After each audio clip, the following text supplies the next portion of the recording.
এখনই পৃথিবীতে ফেরা হচ্ছে না সুনিতা উইলিয়ামসদের। যান্ত্রিক ত্রুটির জেরে মহাকাশযান ক্রু 10-এর উৎক্ষেপণ পিছিয়ে গেল।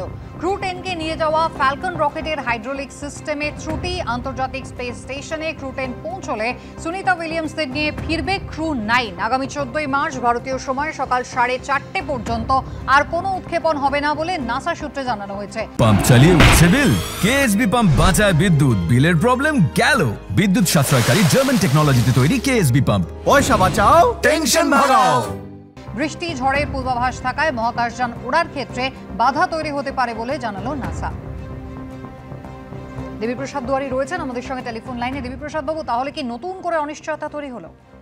হ্যাঁ, একটা অনিশ্চয়তা তো নিশ্চয়ই। কেন আমরা জানি সবাই আগ্রহ নিয়ে অপেক্ষা করছিলেন যে আজকে ক্রু 10 যদি সফলভাবে উৎক্ষেপিত হয় তাহলে সেটা পৌঁছে যাবে ইন্টারন্যাশনাল স্পেস স্টেশনে এবং মোটামুটি 19 মার্চ নাগাদ সুনিতা উইলিয়ামস এবং বুচ উইলমোর তারা ফিরে আসবেন প্যাসিফিক ওশানে। তাদের ওই যানটি সেটি স্প্ল্যাশ ডাউন হবে এবং সেখান থেকে তাদেরকে নিয়ে আসা হবে। কিন্তু এখন যেটা আপনারা বললেন যে আজকে সকালে উৎক্ষেপণের ঠিক 1 ঘন্টা আগে দেখা যায় যে ফ্যালকন 9 রকেটকে আটকে রাখার জন্য যে হাইড্রোলিক বাহু বা আর্ম রয়েছে, সেই হাইড্রোলিক আর্মে একটা ত্রুটি চোখে পড়ে। সেই জন্য উৎক্ষেপণ বন্ধ রাখা হয়।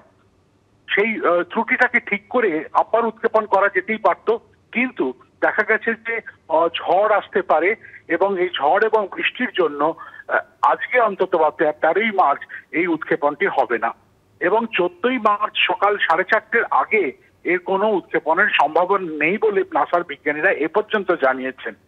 কখন হবে সেটা সত্যি কেউ আমরা জানি না, কিন্তু যখনই হোক মার্চ 19-এ হয়তো ফিরে আসতে পারবেন না, কয়েকদিন দেরি হবে। কিন্তু সবাই উদ্বিগ্ন যে সুনিতা উইলিয়ামস এবং বুচ উইলমোরের শারীরিক এবং মানসিক অবস্থার কথা ভেবে। যদিও প্রেস কনফারেন্সে সুনিতা উইলিয়ামস এবং বুচ উইলমোর জানিয়েছেন যে তারা মোটামুটি ঠিক আছেন, তারা এখনো যথেষ্ট চাঙ্গা আছেন শরীর এবং মনে, কিন্তু এটা সত্যি যে মাত্র 7-8 দিনের জন্য যাওয়ার কথা ছিল, সেখানে প্রায় 9 মাস হয়ে গেল। এত দেরির পরে তাদের শারীরিক অবস্থার কি ধরনের অবনতি হবে সে নিয়ে কিন্তু ডাক্তারেরা এবং নাসার বিজ্ঞানীরা একটু উদ্বিগ্ন।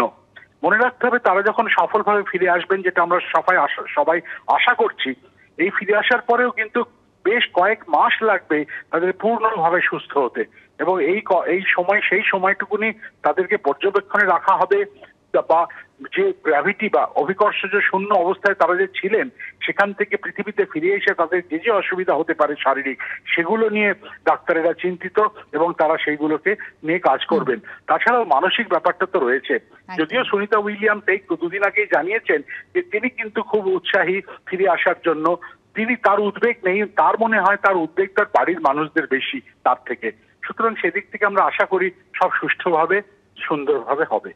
অনেক ধন্যবাদ কথা বলার জন্য।